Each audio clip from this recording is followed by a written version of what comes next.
It was a sort of an accelerating timescale because the SES project that was funding it was going to stop.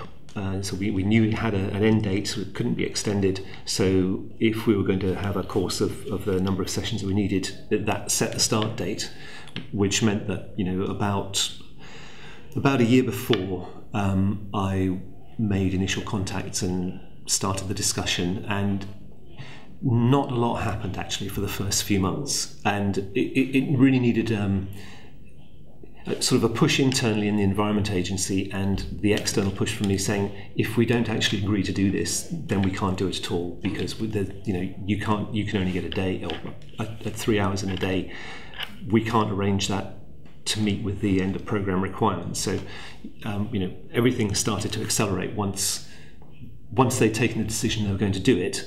Then we sped up and got it all sorted out. So it's actually it's quite difficult to remember for me how far back that was, but it would be at least a year before we started the course, just with the initial contacts, and then nothing really much for 3 or 4 months. And then in the last sort of half a dozen weeks, we were having quite detailed discussions quite regularly.